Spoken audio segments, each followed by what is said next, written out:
Hello viewers, welcome to my YouTube channel. मैं हूं आपका दोस्त नरेंद्र अग्रवाल। दोस्तों, जिस घर में छोटा बच्चा होता है अक्सर आपने वहां सुना होगा कि मुन्ना बहुत रोता है, बच्चा बहुत रोता है। तो बच्चा यूं ही नहीं रोता। आपका नन्हा सा प्यारा सा शिशु पूर्ण रूप से आप पर निर्भर होता है। अब चाहे बच्चा भूखा हो या प्यासा हो या अन्य कोई परेशानी हो, बच्चा केवल रोकर ही बता सकता है। दूसरा कोई उपाय उसके पास होता नहीं है। वह तो यह भी नहीं बता सकता कि उसे कहाँ परेशानी है, कहाँ दर्द है। तो बच्चे की परेशानी आपको ही समझनी पड़ेगी कि बच्चा क्यों रो रहा है। अगर आप उसका इशारा समझ जाएंगे तभी उसका रोना बंद करा सकते हैं। आप बच्चे के इशारों को धीरे धीरे समझ सकते हैं। जिन लोगों का पहला बच्चा होता है घर में, उन्हें थोड़ी ज़्यादा परेशानी आती है। और यदि बच्चा लगातार रो रहा है, चुप नहीं हो पा रहा है, तो यह जानना कि बच्चा क्यों रो रहा है ज़्यादा महत्वपूर्ण हो जाता है। तो बच्चे के रोने के कारणों को समझना आवश्यक है। तभी आप बच्चे को बेहतर तरीके से हैंडल कर सकते हैं और उसे चुप करा सकते हैं। तो इस वीडियो में मैं बताऊंगा आपको बच्चे के रोने के कुछ प्रमुख कारण। जानकारी शेयर करने से पहले मेरी आपसे रिक्वेस्ट है, यदि ये जानकारी आपको अच्छी लगे, ये वीडियो आपको यूज़फुल लगे, तो प्लीज़ लाइक के बटन पर ज़रूर क्लिक कीजिए। और यदि आपने हमारा ये चैनल अभी तक सब्सक्राइब नहीं किया तो प्लीज़ सब्सक्राइब कर लीजिए। इस चैनल पर हम लेकर आते हैं आपके लिए तरह तरह की होम रेमेडीज़, धार्मिक जानकारियाँ, होम टिप्स और टेक्निकल नॉलेज। तो प्लीज़ सब्सक्राइब कर लीजिए। तो आइए जानते हैं बच्चों के रोने के कुछ प्रमुख मुख्य कारण। बच्चों के रोने का सबसे बड़ा और पहला कारण है बच्चे का भूखा हो जाना। जब बच्चा भूखा होता है तो रोने लगता है। बच्चे का पेट बहुत ही छोटा होता है, जिससे वह अधिक समय तक भोजन स्टोर करके नहीं रख सकता है, अतः उसे बार बार भूख लगती है। और बच्चे के पास जाने पर यदि वह मुंह चूसने लगे या अंगुली या अंगूठा चूसने लगे तो समझ लीजिए कि बच्चा भूखा हो गया और उसे फीडिंग की ज़रूरत है, तो उसे फीडिंग कराइए। दूसरा बड़ा कारण है डायपर का गंदा हो जाना। दोस्तों, बच्चों के रोने का दूसरा बड़ा कारण है डायपर का गीला होना। अधिकतर बच्चे गीले डायपर में स्वयं को, गंदे डायपर में स्वयं को असहज महसूस करते हैं, डिस्कम्फर्ट महसूस करते हैं और ध्यान आकर्षण के लिए रोने लगते हैं। तो यदि बच्चा रो रहा है तो उसके डायपर को चेक कीजिए। अगर उसका डायपर गीला है तो उसे तुरंत चेंज करिए, बच्चे का रोना बंद हो जाएगा। अगला कारण है बच्चे के गीले व गंदे डायपर के कारण लाल चकत्ते हो जाना। दोस्तों, बच्चे के लगातार रोने का कारण उसके डायपर के ढके क्षेत्र में लाल चकत्ते या दाने होना भी हो सकता है। तो बच्चे का डायपर यदि सूखा भी है और उसने फीडिंग भी किया हुआ है तो एक बार उसका डायपर खोलकर बच्चे को आगे व पीछे से ठीक से चेक कर लीजिए, कहीं उसके डायपर क्षेत्र में लाल चकत्ते व दाने तो नहीं है। और यदि आपको ऐसे लाल चकत्ते या दाने नज़र आते हैं तो ये उसके रोने का कारण हो सकता है। तो इसे अपने डॉक्टर से मिलिए और उसे डायपर रस क्रीम प्रयोग कीजिए। डॉक्टर की सलाह से डायपर रस क्रीम इस्तेमाल कीजिए।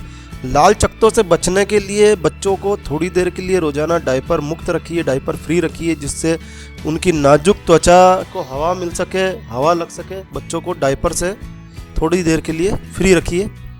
दोस्तों, अगर बच्चा 6 से 8 माह का है और अचानक जोर जोर से लगातार रोने लगता है तो यह उसके दांतों के आने के कारण भी हो सकता है। दांत आने पर उसमें दर्द हो सकता है, जिससे बच्चा असहज होकर रोने लगता है।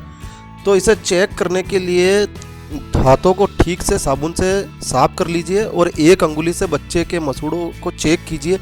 यदि कहीं आपको सूजन या उभार महसूस हो रहा है या बच्चा अंगुली काटने का प्रयास कर रहा है तो ये दांतों के आने का संकेत है। ऐसी स्थिति में एक आप गाजर लीजिए और इसे फ्रीज में ठंडी कर लीजिए और ठंडी गाजर को उसे दांतों में दबाने के लिए दीजिए, जिससे उस मासूम की मसूड़ों की सूजन थोड़ी कम होगी और उसे रिलीफ मिलेगा। यदि दर्द ज़्यादा है, ज़्यादा रो रहा है तो डॉक्टर की सलाह लीजिए और गम पैंट का प्रयोग कीजिए। डॉक्टर की सलाह से गम पैंट का प्रयोग कीजिए। बच्चों के रोने का एक बड़ा कारण बच्चों का बहुत ज़्यादा थक जाना भी होता है, टायर्ड हो जाना भी होता है। जब बच्चा बहुत ज़्यादा थक जाता है तो वह समझ नहीं पाता है कि क्या करे और रोने लगता है। थकावट के कारण बच्चे को रेस्ट की, सोने की आवश्यकता होती है और वह स्वयं सोने का कोई तरीका जानता नहीं है, अतः रोने लगता है। तो जब बच्चा बहुत ज़्यादा शारीरिक श्रम कर रहा हो, यानी कि दौड़ मचा रहा हो, इधर उधर भाग रहा हो, गोडूलिया चल रहा हो, तो ऐसी स्थिति में वो थक सकता है और रोने लग सकता है। तो ऐसी स्थिति में अगर आपको लगता है कि बच्चे ने बहुत ज़्यादा शारीरिक श्रम किया है और फिर रो रहा है तो उसे सुलाने का प्रयास कीजिए। यदि कारण यही है तो बच्चा सो जाएगा और अगले दिन आप कोशिश कीजिए कि बच्चा ओवर टायर्ड नहीं हो। कई बार बच्चा पेट की प्रॉब्लम से भी रोने लगता है। गैस, एसिडिटी या पेट दर्द होने पर छोटे बच्चे बहुत ज़्यादा रोते हैं। पेट में दर्द होने पर बच्चा लगातार बेसुध होकर रोने लगता है। यदि आपका बच्चा फीडिंग के तुरंत बाद बहुत ज़्यादा रो रहा हो तो ये पेट में दर्द का संकेत हो सकता है। फीडिंग के तुरंत बाद यदि बच्चा रो रहा है तो ध्यान दीजिए। और बच्चों के पेट में दर्द का मुख्य कारण पेट में गैस या गैस लॉक हो जाना होता है और बच्चा पेनफुल कंडीशन में असहज स्थिति में आ जाता है और ज़ोर ज़ोर से तेज़ी से रोने लगता है। ऐसा होने पर बच्चे को हल्के गर्म पानी से स्नान कराइए। साथ ही गुनगुने पानी में एक टवाल, छोटा टवाल, नैपकिन भिगोकर उसके पेट पर रखिए या फिर बच्चे को 1-2 चम्मच काला जीरा का रस में जरा सा काला नमक मिलाकर पिलाइए। एक ट्रेडिशनल उपाय के अनुसार बच्चे के पेट पर थोड़ा हींग का पानी लगाना चाहिए। हींग के पानी लगाने से भी बच्चे की पेट की गैस निकल जाती है।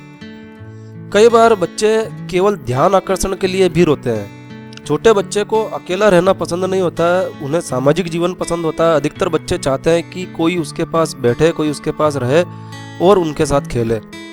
तो यदि आपने बच्चे को अकेला छोड़ दिया और बहुत ज़्यादा वे रो रहे हैं, तेज़ी से रो रहे हैं, तो बच्चे को अपने सीने से लगाइए। इससे बच्चा स्वयं को सुरक्षित महसूस करेगा और चुप हो जाएगा। कई बार बच्चे डकार ना आने पर भी जोर जोर से रोने लगते हैं। यदि बच्चे फीडिंग के बाद मचलने लगे, रोने लगे, तो ये डकार न आने के कारण भी हो सकता है। और बच्चे जब दूध पीते हैं, बोतल से दूध पीते हैं, तो साथ में एयर भी सक कर लेते हैं और डकार न आने पर वह असहज हो जाते हैं। तो फीडिंग के बाद बच्चे को डकार जरूर दिलाएं। डकार दिलाने के लिए बच्चे को उल्टा लेटाकर उसकी पीठ थोड़ी देर के लिए सहलाएं, मसलें। इससे बच्चे को डकार आ जाएगी और बच्चा सहज हो जाएगा। बच्चा बहुत ज़्यादा सर्दी व बहुत ज़्यादा गर्मी से भी रोने लगता है। बच्चे ज़्यादा सर्दी या ज़्यादा गर्मी सहन नहीं कर पाते हैं, तो नवजात शिशु को गर्मी में रहना अच्छा लगता है, परंतु बहुत ज़्यादा हॉट भी उन्हें पसंद नहीं होती है। तो बच्चे को ज़्यादा सर्दी है, ज़्यादा सर्दी के कारण रो रहा है, तो उसे पर्याप्त कपड़े पहनाइए।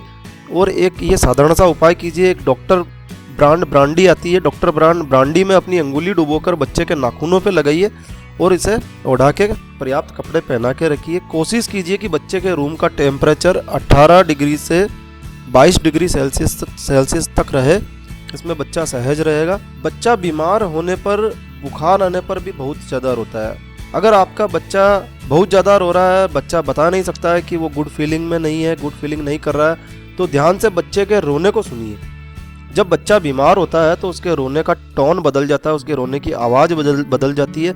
जैसी आवाज़ आप रोजाना उसके रोने की सुनते हैं, यदि उससे अलग आवाज़ सुनते हैं तो समझिए कि बच्चा बीमार है, उसे डॉक्टर को दिखाने की आवश्यकता है और किसी चाइल्ड स्पेशलिस्ट से सलाह लीजिए। तो दोस्तों, ये थे नवजात शिशु, छोटे बच्चों के रोने के कुछ मुख्य कारण व उपाय। यदि आपको यह जानकारी अच्छी लगी हो, यह वीडियो अच्छा लगा हो, तो प्लीज़ लाइक के बटन पर ज़रूर क्लिक कीजिए। और यदि आपने हमारा यह चैनल अभी तक सब्सक्राइब नहीं किया है तो प्लीज़ सब्सक्राइब कर लीजिए। सब्सक्राइब के लाल बटन पर क्लिक करके हमारा ये चैनल सब्सक्राइब कर लीजिए। एक नया वीडियो, एक नई जानकारी लेकर मैं आपका दोस्त नरेंद्र अग्रवाल फिर मिलूंगा। तब तक के लिए stay healthy, stay happy. Thank you for watching my video. Thanks.